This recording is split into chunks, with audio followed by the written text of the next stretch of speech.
مقصود اس سے حسن معاشرت ہے کہ ہم معاشرت کے آداب، اخلاق کے آداب، ملاقاتوں کے آداب، یہ مقصود ہے تاکہ ان آداب کو ہم اپنے اندر پیدا کر لیں گے تو شاندار شہری اور بہترین مسلمان بن جائیں گے۔ تو انشاءاللہ آداب ملاقات چل رہے تھے تو کچھ اور باقی ہیں، تو آج یہ آداب ملاقات میں سے 9واں ادب، جب ملنے کے لیے جائے تو موقع پاتے ہی اپنی غرض ظاہر کر دے، دوسرے کو انتظار میں نہ رکھے یا دوسرے کے پوچھنے پر فوراً اپنا مطلب بیان کر دے، یہ نہ کہ بس یوں ہی ملنے چلا آیا ہوں اور جب اٹھنے لگا تو اپنی غرض بیان کرے، اس سے دوسرے شخص کو ناگواری ہوتی ہے، اور یہ تو بہت اہم ادب ہے، بہت اہم ادب ہے، اس کو نوٹ کر لیں تمام ناظرین و حاضرین کہ جب کسی سے ملاقات کے لیے جائیں، ملاقات کر کے خیر خیر پوچھنے کے بعد اب آپ اپنا جو ہے مقصد رکھ دیں، اب وہاں پہ اس کو انتظار میں نہ رکھیں کہ وہ بیچارے اس انتظار میں کہ بھئی کس مقصد کے لیے آیا ہے۔ اور ہوتا یہ ہے کہ آدمی بیان نہیں کرتا، ادھر ادھر کی آئیں بائیں شائیں گپے لگاتا رہتا ہے، مقصد یہ ہے کہ چلو کچھ دیر بیٹھے رہیں گے یار، گپ شپ ہوتی رہے گی، چائے وائے پیتے ہیں، اب چائے وائے بھی پلا دی، پانی پلا دیا، چائے پلا دی، کھجورے بھی کھا لی، سب کچھ ہو گیا، اب جب جانے کا وقت آیا، اچھا ٹھیک ہے اب آدھا گھنٹہ ہو گیا، اب وہ صاحب خانہ نے کہا جی ٹھیک ہے تو بہت اچھا، پھر میں جی فلاں جگہ نکلنا ہے، اچھا نکلنا ہے تو بس 5 منٹ ذرا، اصل میں میں اس لیے آپ کے پاس حاضر ہوا تھا کہ اب آپ آخری 5 منٹ کے اندر اس کو الجھا رہے ہیں۔ اس کا نقصان ایک یہ ہوتا ہے کہ سامنے والے کے میزبان کے دل میں اگر قدورت آ جائے گی تو آپ کا کام ہی نہیں ہوگا۔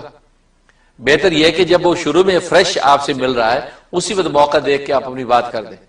اور یہ لوگ یہ بے تمیزی کرتے ہیں کہ چلے گئے بیٹھے گپے لگا رہے ہیں، آخر میں جانے کے ٹائم میں اب وہ اپنا مدعا بیان کرنے لگ جاتے ہیں، اور شروع میں شوق کرتے ہیں نہیں کوئی غرض نہیں، کوئی مقصد نہیں، بس آپ کا دیدار کرنا تھا، بہت عرصہ آپ کو دیکھا نہیں، بس طبیعت بے چین ہو رہی تھی کہ ماشاءاللہ حضرت صاحب کا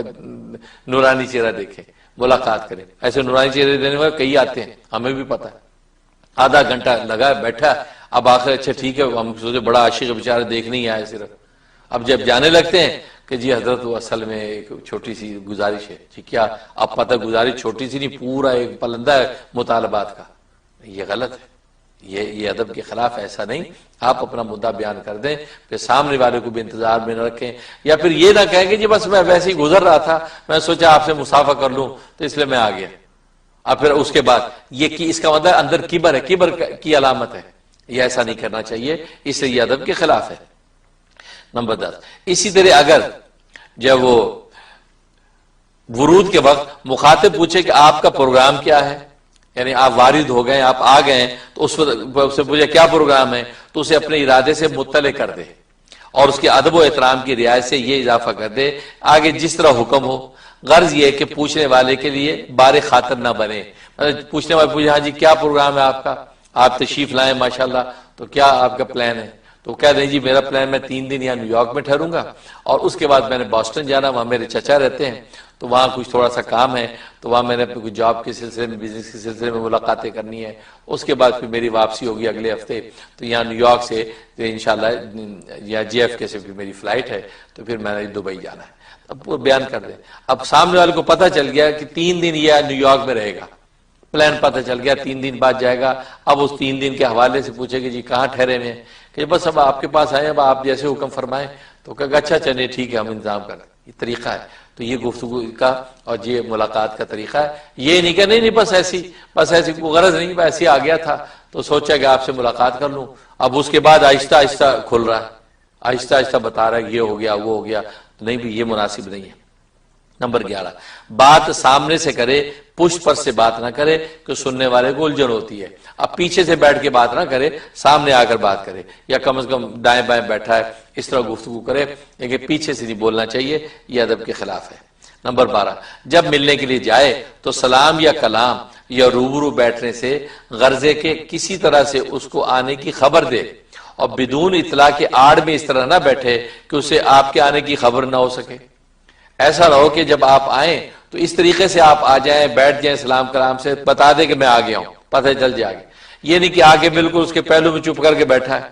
اب یہ بیچارہ گفتگو کر رہا ہے، گپے لگا رہا ہے، اور یہ کونے میں دبکا بیٹھا، ادھر دیکھو یار تم کب آئے، جی میں تو شروع سے آئے بیٹھا ہوں، فضول بات ہے، اس لیے آپ آ کے اپنے آنے کی اطلاع کریں، اس طرح نہ بیٹھے کہ اس کے آپ کے آنے کی خبر نہ ہو سکے، نیز ممکن ہے کہ وہ اس وقت اسے خبر کیے بغیر وہاں سے ہٹ جائے، تو اس لیے جو ہے ہو سکتا ہے کہ اب آپ بیٹھے ہیں، آپ کا آنے کا پتہ ہی نہیں چلا اور اس کو کام ہوا نکل گیا، اب آپ بیٹھے یار میں تو بیٹھا یہ چلا گیا، ایسا نہیں، آپ آنے کی اطلاع کریں۔ نمبر 13، البتہ اگر آپ کی یا کسی مسلمان کی ضرر رسانے کی بات ہو رہی ہو تو اس کی حفاظت ضرر کی نیت سے سن لو اور اپنی آمد کی اطلاع کرنے کے لیے پیچھے بیٹھ کر نہ کھنگارے۔ ہاں اگر کسی ایسی مجلس میں آپ بیٹھے ہیں، کسی مسلمان کو نقصان پہنچانے کی بات چیت ہو رہی ہے کہ اس کو قتل کرنا ہے، اس کو نقصان پہنچانا ہے یا کچھ بھی ہے، تو اب یہ اس نے سن لیا، اب یہ جو ہے وہ دبکا بیٹھا رہے، اب یہ اس کی اپنی اطلاع نہ کرے بیٹھنے کی، ساری انفارمیشن لے کے اس مسلمان کو اطلاع کرے یا متعلقہ ادارے کو بتا دے کہ یار دیکھو تمہارے بارے میں یہ کر رہے ہیں، تو اس سے یہ ہے کہ اس مسلمان کو اپنے آپ بچانے کا یا متعلقہ ادارے جو ہیں وہ اپنی قانونی کارروائی کرنے کے مجاز ہو جائیں گے۔ تو اس وقت جو کسی کو ضرر سے بچانے کے لیے آپ چپکے سے بیٹھ گیا تو کوئی حرج نہیں۔ نمبر 14، جب کسی سے ملنے یا کوئی بات کہنے کے لیے جائے اور اسے کسی کام یا شغل میں مصروف دیکھے، یا وہ قصداً خلوت میں بیٹھا کوئی کام کر رہا ہو یا سونے کی تیاری میں ہو یا کسی ایسی حالت میں ہو کہ اسے مخاطب و متوجہ کرنے سے اس کا حرج ہوگا یا اسے گرانی و پریشانی ہوگی، اس وقت اس سے سلام کلام نہ کرے۔ اب یہ احوال خود ہی دیکھ کے آپ اندازہ لگا سکتے ہیں اس وقت ملنا مناسب نہیں، بلکہ چلا جائے تو یہ دیکھ کے واپس چلا جائے، اس سے نہ ملے۔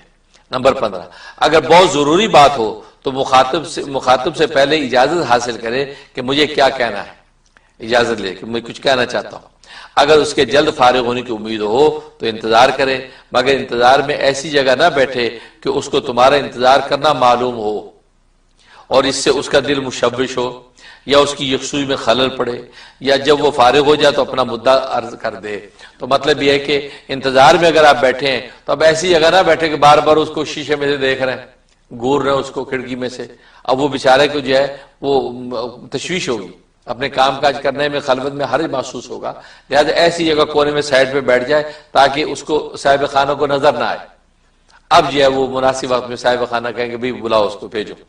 اب آگے ملاقات کر لیں اور اپنا مدعا بیان کریں۔ یہ جو ہے ملاقات کے آداب ہیں، اللہ تبارک و تعالیٰ جو ہے عمل کرنے کی توفیق عطا فرمائے۔ ظاہر ہے کہ ہماری ملاقاتیں ان آداب کے ساتھ جب ہوں گی تو ظاہر ہے اس ملاقاتوں کے اندر محبت الفت ہی پیدا ہوگی، عداوت حسد و دشمنی و اناد پیدا نہیں ہوگا۔ اللہ تبارک و تعالیٰ ہماری ملاقاتوں کو برکت بنا دے۔ حدیث میں جیسے آتا ہے کہ دو مسلمان جب اللہ کے لیے ملاقات کرتے ہیں تو اللہ تبارک و تعالیٰ ان کے جدا ہونے سے پہلے ان کے گناہوں کو معاف کر دیتے ہیں۔ اللہ تعالیٰ ہماری ملاقاتوں کو بھی ہمارے گناہوں کی معافی کا ذریعہ بنائے، آمین یا رب العالمین۔ اب جو ہے مغرب کی نماز کی دعا کر لیجئے، یا اللہ ہماری مغربی نماز کو قبول و منظور فرما۔ ابھی مغربی نماز ہم نے پڑھی ہے، یا اللہ نماز کا پورا نور ہمیں عطا فرما۔ الحمدللہ رب العالمین، اللہم صلی علی سیدنا و مولانا محمد نبی الامی و آلہ و صحبہ وسلم تسلیما۔ اللہم انت السلام و منک السلام و تبارک یا ذا الجلال والاکرام۔ اللہم انا نسألک العفو والعافیۃ فی الدنیا والآخرہ۔ اللہم انا نسألک الہدی والتقی والعفاف والغنی۔ یا اللہ دنیا بھر سے یا اللہ معتکفین اور مریدین اور ناظرین حاضرین جو ہمارے ساتھ شریک ہیں، یا اللہ ان کی شرکت کو قبول و منظور فرما۔ یا اللہ ان کی شرکت محض تجھے پانے کے لیے، یا اللہ آپ اپنا آپ ان کو عطا فرما، یا اللہ آپ اپنا آپ ان کو عطا فرما، یا اللہ تو ہمیں مل جا۔ یا اللہ رمضان کی یہ ساعتیں ختم کی طرف دوڑ رہی ہیں، یا اللہ یہ رمضان کی برکات سے ہمیں معروم نہ فرما، اعتکاف کے انوارات سے ہمیں منور فرما۔ یا اللہ اپنے کرم سے یا اللہ جو اذکار و اشکال ہو رہے ہیں تربیت اعتکاف کے حوالے سے جو کچھ یا اللہ خدمت کرنے کی ہم کوشش کر رہے ہیں، یا اللہ اس خدمت کو شرف قبول عطا فرما اور اس کا پورا نور جو پورے عالم کے اندر عام فرما۔ ربنا تقبل منا انک انت السمیع العلیم وتب علینا انک انت التواب الرحیم، وصلی اللہ تعالی علی خیر خلقہ محمد وآلہ وصحبہ اجمعین برحمتک یا ارحم۔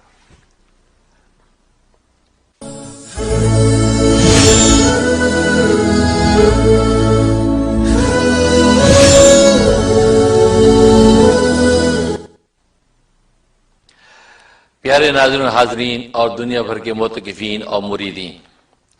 ماشاءاللہ ابھی ہم نے مغرب کی نماز ادا کی ہے، اور مغرب کے بعد کے جو اجتماعی معمولات میں سے ایک معمول آداب الاسلام کی تعلیم کا تھا وہ مکمل ہوا، اور نماز مغرب کی اجتماعی دعا ہو گئی۔ اب اگلا عمل جو ہے وہ انشاءاللہ ہم شروع کر رہے ہیں، اور وہ ہے کھانے کی سنتوں کا بیان۔ ظاہر ہے کہ کھانا پینا انسان کی ضرورت اور فطرت ہے، اس کو نبی پاک صلی اللہ علیہ وسلم کی سنت کے مطابق جو ہے کس طریقے سے کھایا جائے اور کیا کیا کھانے مسنون ہیں۔ کھانے کی سنتوں کا بیان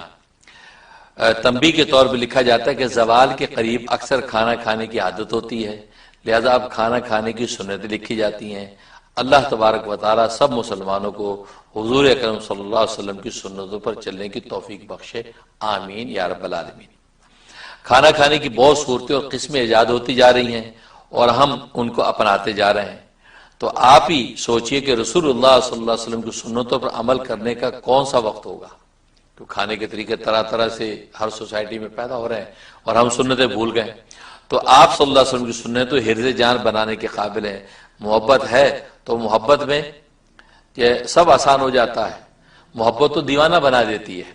لہذا فرمایا عضو علیہ بالنواجذ کہ ان سنتوں کو مضبوطی سے پکڑ لو،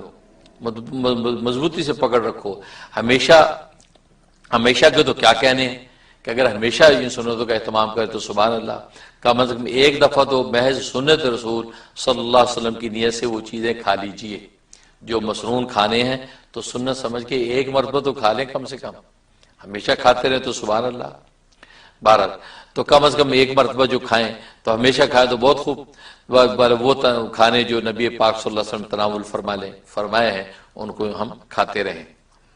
ان کھانوں کے نام جو سردار انبیاء صلی اللہ علیہ وسلم نے خود تناول فرمائے ہیں، آپ نے ایک مرتبہ کھانا کھایا ہو یا زیادہ مرتبہ یا بطور عادت کے کھایا ہو، ان تمام کو ایک جگہ ہم نے جمع کر دیا ہے۔ اسماء طعام مسنون: نمبر 1 اونٹ، نمبر 2 گائے، نمبر 3 بھیڑ، نمبر 4 بکری، نمبر 5 دمبا، نمبر 6 مرغ، نمبر 7 خرگوش، نمبر 8 نیل گائے، نمبر 9 اور پرندوں کا گوشت، نمبر 10 مچھلی، نمبر 11 تر کھجوریں، نمبر 12 کھچی، نمبر 13 نیم پختہ، نمبر 14 ہر قسم کی جو کھجوریں، نمبر 15 خشک چھوارے، نمبر 16 جو کی روٹی، نمبر 17 گندم کی روٹی، نمبر 18 روٹی پر کھجوریں رکھ کر کھانا، نمبر 19 دونوں کو ملا کر کھانا، نمبر 20 سرکہ اور روٹی، نمبر 21 شوربے میں روٹی بھگو کر جس کو سرید کہتے ہیں وہ کھانا، نمبر 22 گوشت دھوپ میں سکھا کر کھانا، نمبر 23 بھنا ہوا گوشت کھانا، نمبر 24 سالن کے ساتھ پکا ہوا، نمبر 25 گوشت شانے کا ہو، نمبر 26 اور دستی کا گوشت ہو، نمبر 27 پٹھ کا گوشت ہو، نمبر 28 جسم کے اگلے حصے کا گوشت ہو، نمبر 29 دل کلیجی، نمبر 30 سرخاب کا گوشت، نمبر 31 گیہوں کا ہریرا یعنی گندم کا جو ہے ہریرا، نمبر 32 جو کے آٹے میں زیتون کا تیل ڈال کر جس میں کالی مرچیں اور دیگر مسالہ توڑ کر ڈال دیا گیا ہو یہ کھانا، نمبر 33 جو کا آٹا اور چقندر ملا کر پکایا گیا ہو، نمبر 34 زیتون کے تیل سے روٹی لگا کر، نمبر 35 گھی سے روٹی چوپڑ کر، نمبر 36 پنیر اور چھوارے اور گھی ملا کر کھانا بنایا ہوا، نمبر 37 جو کی روٹی سالن کے ساتھ، نمبر 38 کبھی پانی کے ساتھ چھوارے، نمبر 39 اسی طرح خربوزہ، نمبر 40 تربوز، نمبر 41 کھیرا، نمبر 42 ککڑی کھجوروں کے ساتھ ملا کر، نمبر 43 آپ کو شہد مرغوب تھا، ترمذی شریف، ترمذی کا حوالہ۔ یہ وہ کھانے ہیں کہ جو نبی کریم صلی اللہ علیہ وسلم کو مطلوب اور مرغوب تھے، تو گویا کہ اس کی 43 کی یہ لسٹ لکھ دی گئی کہ یہ کھانے آپ نے تناول فرمائے، بھلے ایک دفعہ کھایا ہو یا عادتاً ہمیشہ کھایا ہو یا کبھی کبھار کھایا ہو، لیکن یہ آپ کے ٹوٹل جو ہے فہرست آ گئی۔ اب اس فہرست کو دیکھ کر آپ اس کے مطابق جو ہے کھانا کھانے کا اہتمام کر سکتے ہیں، اور اسی طریقے لہذا حوالہ اس کا دے دیا ترمذی شریف کا اور شرح سفر و سعادت۔ اور نمبر 44 پہ لکھتے ہیں کہ آپ کو کھرچن اچھی معلوم ہوتی تھی، کھرچن، اب کھانا پکو آخر میں کھرچن رہ جاتی ہے، دال کی کھرچن ہے یا بھنڈی بنائے تو بھنڈی کی کھرچن ہے، تو یہ کھرچن آپ کو پسند تھی، تو نشر طیب کا حوالہ دیا گیا۔ جن کھانے کی چیزوں کے آپ نے فوائد بیان فرمائے ہیں یا کھانے کی تعریف کی ہے وہ یہ ہیں، نمبر 1 سنترا، سنترے کی تعریف کی ہے، بخاری شریف کا حوالہ، نمبر 2 پیاز کی تعریف کی ہے، نمبر 3 لہسن، نمبر 4 کلونجی، نمبر 5 رائی یعنی رائی کے بیج، نمبر 6 میتھی، نمبر 7 سونٹ، نمبر 8 روغن زیتون، نمبر 9 سنا مکی، نمبر 10 گھی کے برتن میں شہد ڈال کر اس کو ہلا کر چاٹنا، نمبر 11 سیب، نمبر 12 چربی، نمبر 13 ایلوا، نمبر 14 اود ہندی، نمبر 15 پیلو کے درخت کا پھل، اور نمبر 16 بیر وغیرہ۔ نشر الطیب کے حوالے سے یہ جو گویا کہ 16 جو یہ لکھے گئے ہیں کہ جس کی آپ نے تعریف فرمائی ہے۔ اب اس کے بعد کھانے کے متعلق نبی پاک صلی اللہ علیہ وسلم کی جو سنتیں ہیں وہ آپ سے بیان کی جاتی ہیں۔ سنت نمبر 1، کھانا کھانے سے پہلے ہاتھ دھونا کلی کرنا، بخاری ترمذی۔ سنت نمبر 2، یہ نیت رکھنا کہ کھانا اللہ تبارک و تعالیٰ کے حکم کے تحت اس کی عبادت پر قوت حاصل کرنے کے لیے کھاتا ہوں، حوالہ الترغیب۔ سنت نمبر 3، دائیں ہاتھ سے کھانا کھانا، اسی طرح کسی دوسرے کو کھانا دینا یا کسی سے کھانا لینا ہو تب بھی دائیں ہاتھ استعمال کرنا، حوالہ ابن ماجہ۔ سنت نمبر 4، اکٹھے بیٹھ کر کھانا کھانا، حوالہ ابو داؤد شریف۔ سنت نمبر 5، کھانے میں جتنے ہاتھ جمع ہوں گے اتنی ہی برکت زیادہ ہوگی، مشکات شریف۔ سنت نمبر 6، ہر مقدار کھانے پر قناعت کر لینا، یعنی جتنا اور جیسا کھانا مل جائے اس پر راضی رہنا اور اللہ کا فضل سمجھ کر کھانا، موطا امام مالک۔ سنت نمبر 7، کھانا کھانے کے لیے اکڑو یعنی دونوں گھٹنے کھڑے کر کے بیٹھنا کہ سرین بھی زمین سے اوپر رہے، یا ایک پاؤں بچھا کر اس پر بیٹھ جانا اور دوسرا کھڑا رکھنا، یا دونوں زانوں کو زمین پر ٹیک کر جھک کر کھانا کھانا، حوالہ عمدۃ القاری۔ سنت نمبر 8، کھانے کی مجلس میں جو شخص بزرگ ہو اور بڑا ہو عمر میں یا مرتبے میں، اس شخص کو جو ہے ان سے پہلے شروع کروانا، عمر میں بڑا ہو یا مرتبے میں بڑا ہو اس سے کھانا شروع کروائیں، صحیح مسلم کا حوالہ۔ سنت نمبر 19، کھانا 3 انگلیوں سے آرام سے کھایا جا سکتا ہو تو چوتھی انگلیوں کو شامل نہ کرنا، غرض بقدر ضرورت ہاتھ کی انگلیاں استعمال کرنا، حوالہ الترغیب۔ سنت نمبر 10، بسم اللہ الرحمن الرحیم پڑھ کر کھانا شروع کرنا، حوالہ ابو داؤد۔ سنت نمبر 11، بسم اللہ کھانے کے شروع میں کرنا، حوالہ ابو داؤد شریف۔ سنت نمبر 12، کھانے کے شروع میں بسم اللہ پڑھنا بھول جائے اور درمیان میں یاد آ جائے تو اس طرح پڑھیں، بسم اللہ اولہ و آخرہ، بسم اللہ اولہ و آخرہ، حوالہ ترمذی شریف۔ سنت نمبر 13، کھانا اپنے جانب والے کنارے سے شروع کرنا، برتن کے بیچ میں یا دوسرے آدمی کے آگے ہاتھ نہ ڈالنا، تو یہ بھی جو ہے وہ سنت ہے، تو حوالہ ترمذی شریف۔ سنت نمبر 14، کھانے میں پھونک نہ مارے، حوالہ ترمذی شریف۔ سنت نمبر 15، دسترخوان پر مختلف کھانے ہوں تو ہاتھ گھمانا جائز ہے، جو کھانا پسند ہو اس کو لے کر کھائیں، حوالہ ترمذی۔ سنت نمبر 16، گھر میں سرکہ اور شہد رکھنا سنت ہے، حوالہ ترمذی شریف۔ سنت نمبر 17، گوشت کا بڑا پارچہ بھنا ہوا ہو تو اس کو چھری سے کاٹ کر چھوٹا کرنا درست ہے، حوالہ بخاری ترمذی۔ سنت نمبر 17، گوشت کی بوٹی کو چھری سے کاٹ کر کھانے کے بجائے دانتوں سے نوچ کر کھائیں، زود ہضم اور مزیدار معلوم ہوتا ہے، حوالہ ترمذی شریف۔ سنت نمبر 19، تیز گرم نہ کھائیں، ذرا دم لیں، سہانا یعنی نیم گرم ہو جائے تب کھائیں، حوالہ مسند احمد۔ سنت نمبر 20، کھانا کھاتے ہوئے کھانے کی چیز یا لقمہ نیچے گر جائے تو اس کو اٹھا کر صاف کر کے کھا لینا چاہیے، شیطان کے لیے نہ چھوڑیں، حوالہ ابن ماجہ۔ سنت نمبر 21، کھانے کے درمیان کوئی آ جائے تو صلاح مار لینا، اب کوئی آ جائے تو اس کو صلاح مار لو کہ یار آپ بھی آئیں کھانا کھا لیجئے، تو یہ بھی سنت ہے، حوالہ ابن ماجہ۔ سنت نمبر 22، آپ کا ساتھی کھانا کھا رہا ہے تو حت الوسع اس کا ساتھ دینا تاکہ وہ پیٹ بھر کر کھا لے، مجبوری ہو تو عذر کر دینا، اب تھوڑا تھوڑا ساتھ کھاتے رہے، ایک ایک ٹکڑا کھاتے رہے تاکہ اس کا پیٹ بھر جائے، لیکن اگر آپ نہیں کھا سکتے تو عذر کر لیں، یار بس بھائی میں اس سے زیادہ نہیں کھا سکتا، میری طبیعت خراب ہو جاتی، آپ بلت کو لوگ کھاتے رہیے، حوالہ ابن ماجہ۔ سنت نمبر 23، جس خادم نے کھانا پکایا ہے اس کو کھانے میں شریک کرنا یا 2-4 لقمہ اس کو علیحدہ دے دینا، حوالہ ابن ماجہ۔ سنت نمبر 24، اس گھر میں بہت خیر کثیر ہوگی جہاں کھانا کھانے کے بعد ہاتھ دھو کر کلی کرنے کی عادت ہو، حوالہ ابن ماجہ۔ تو گویا کہ سنت ہے ہاتھ دھو کر کلی کرنے کی عادت، اس لیے ہاتھ دھونے کا اہتمام کرے۔ آج کل یہ جو وہ نیپکن کا زمانہ ہے تو نیپکن سے لوگ صاف کر کے بس فارغ ہو جاتے ہیں، مجبوری ہو تو الگ بات ہے، نہ کوشش کریں کہ آپ ہاتھ واش روم میں جا کے دھوئیں، کلی کریں، کیونکہ خیر و برکت ہوتی ہے، صرف جو نیپکن سے صاف کرنے پہ اکتفا نہ کریں۔ سنت نمبر 25، کھانا کھانے کے بعد انگلیوں اور برتنوں کو چاٹ لینا، کیونکہ کھانے والے کو معلوم نہیں کہ شاید اسی جز میں حق تعالیٰ نے برکت رکھی ہو جو برتن میں رہ گیا۔ تو یہ بڑی اہم بات ہے، اس کا بھی اہتمام کرنا چاہیے۔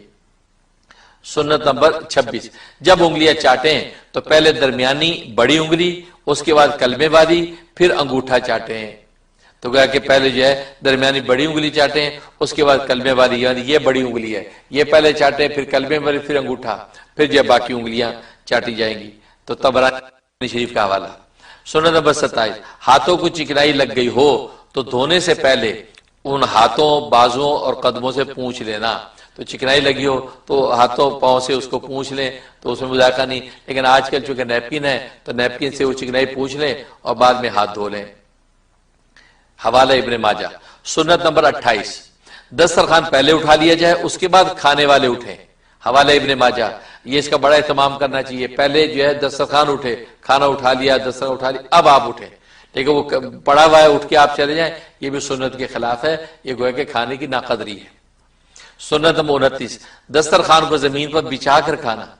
زمین پہ بچھائے تو اس کے اوپر کھانا کھائیں۔ شمائل ترمذی۔ اور یہ اگر ٹیبل پہ بیٹھے ہیں تو ٹیبل کرسی تو ٹیبل کے اوپر دسترخوان بچھائیں، خالی ننگا ٹیبل نہ ہو، اس کے اوپر باقاعدہ دسترخوان بچھنا چاہیے تاکہ کسی حد تک وہ سنت پوری ہو۔ سنت نمبر 30، کھانے سے فارغ ہو کر کوئی دعائے مسنونہ پڑھنا، نیز اس دعا کے پڑھنے سے گناہ صغیرہ معاف ہو جاتے ہیں، اور وہ دعا یہ ہے: الحمدللہ الذی اطعمنی ھذا الطعام ورزقنیہ من غیر حول منی ولا قوہ۔ یہ ابو داؤد شریف کے حوالے سے لکھی ہے کہ ترجمہ یہ ہے کہ تمام تعریفیں اس اللہ کے لیے ہیں جس نے مجھے یہ کھانا کھلایا اور بغیر میری کوشش اور قوت کے مجھے یہ عنایت فرمایا۔ سنت نمبر 31، کسی دوسرے کے دسترخوان پر کھانا کھائے تو اس کے لیے دعا کرنا، مگر اس وقت دعا کے لیے ہاتھ اٹھانا ثابت نہیں ہے۔ ہاتھ اٹھا کے دعا کر دی تو کوئی مباح سمجھ کے کر دی، لیکن ثابت نہیں ہے ہاتھ اٹھا کے دعا کرنا۔ ہاں تو وہ دعا یہ ہے: اللہم آتی من آتا منا واسقی من سقانا۔ ترجمہ یہ صحیح مسلم کی حدیث ہے: اے اللہ جس نے ہمیں کھلایا تو اس کو کھلا، اور جس نے ہمیں پلایا تو اس کو پلا۔ تو یہ کسی کے ہاں کھائیں تو یہ دعا کریں، یا یہ دعا کریں: اللہم بارک لہم فیما رزقتہم وارزقہم خیرا منہ، یا یہ دعا کریں۔ ترجمہ: اے اللہ جو آپ نے ان کو رزق دیا اس میں برکت دے اور انہیں اس سے بہتر رزق عطا فرما۔ تو یہ اس کی دعا کر دی۔ تو کھانے کی سنتوں کے بعد جو ہے ہم اب اس بات کا عہد کریں کہ یا اللہ ان سنتوں پہ ہم عمل کریں گے اور ان سنتوں کے مطابق انشاءاللہ کھانے کی کوشش کریں گے، اور جو نبی کریم صلی اللہ علیہ وسلم کے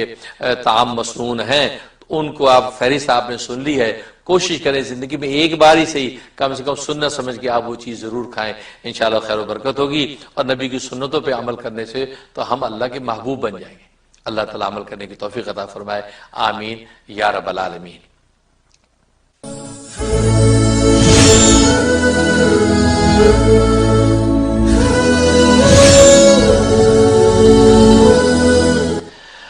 اب ناظرین حاضرین اجتماعی ذکر ہوگا،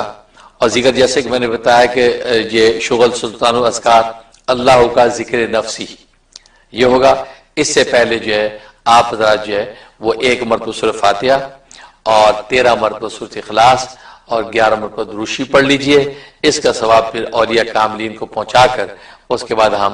ذکر نفسی اللہ کا کریں گے، اس کا طریقہ بھی وہاں میں آپ کو تفصیل سے بتا دوں گا۔ اللہ تبارک و تعالی عمل کرنے کی توفیق عطا فرمائے۔ آپ سورہ فاتحہ اور سورہ اخلاص اور درود شریف پڑھنے میں مصروف ہو جائیے۔ Allah is calling you. Allah is calling you. Allah is calling you. Allah is calling you. Allah is calling you. Allah is calling you. Allah is calling you. Allah is calling you. calling you. ناظرین و حاضرین، سب سے پہلے دعا کیجئے کہ یا اللہ، ہم نے جو کچھ پڑھا ہے اس کا ثواب نبی کریم صلی اللہ علیہ وسلم کے صدقہ اور طفیل سے تمام روحانی سلسلوں کے اولیاء اللہ کو عموماً اور سلسلہ چشتیہ صابریہ کے اولیاء اللہ کو خصوص پہنچا دیجئے اور ان کی روحانی توجہات ہمیں عطا فرما دیجئے۔ ابھی سلطان الاذکار اللہ کا ذکر نفسی ہوگا۔ اس شغل کا طریقہ یہ ہے کہ سب سے پہلے 10 مرتبہ درود شریف پڑھیں گے، پھر 10 مرتبہ استغفار ہوگا، پھر اس کے بعد دیگر معمولات ہوں گے۔ تو میں آپ کو جیسے جیسے گائیڈ کرتا جاؤں آپ پڑھتے جائیے۔ سب سے پہلے 10 مرتبہ درود شریف پڑھ لیجیے۔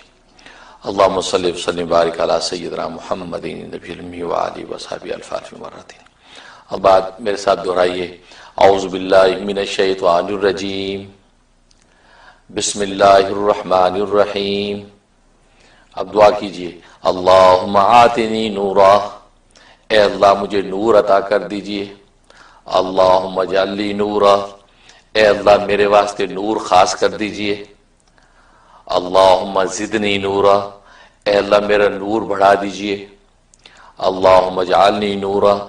اے اللہ خود مجھ کو نور کر دیجئے۔ آمین یا رب العالمین۔ اب شغل سلطان الاذکار اللہ کا ذکر نفسی ہوگا۔ ذکر نفسی کا طریقہ جیسے میں نے عرض کیا تھا کہ زبان سے ذکر نہیں ہوگا، یہ سانس کے ساتھ ذکر ہوگا۔ جب اللہ کہیں گے تو سانس کو اندر لے کے جائیں گے، اور جب ہو کہیں گے تو سانس باہر نکالیں گے۔ تو کہ سانس اندر لے جانے میں اللہ اور سانس باہر نکالنے میں ہو، اور تصور یہ کریں گے کہ جب ہو سانس باہر نکلتا ہے ہو کے ساتھ تو جسم کے روئیں روئیں سے نور پھوٹ رہا ہے۔ اس تصور کے ساتھ ہم سانس کے اندر ذکر کریں گے۔ تو جیسے کہ ہم کہتے ہیں اللہ ہو اللہ ہو، تو اس طریقے سے سانس اندر لیا، اللہ ہو اللہ ہو اللہ ہو، یہ زبان سے کہہ رہے ہیں لیکن ہم نے سانس کے ساتھ ذکر کرنا ہے۔ ہونٹ بند رکھنے ہیں، جو کہ سانس اندر لینے میں اللہ کہا جا رہا ہے اور ہو کرنے میں سانس باہر نکالا جا رہا ہے، اور تصور یہ باندھنا ہے کہ ہمارے روئیں روئیں سے نور پھوٹ رہا ہے۔ توجہ استقامت کے ساتھ ذکر آپ کرتے رہیں گے تو انشاءاللہ اللہ تبارک و تعالیٰ کی نور کی تجلی ہم پر ظاہر ہو جائے گی۔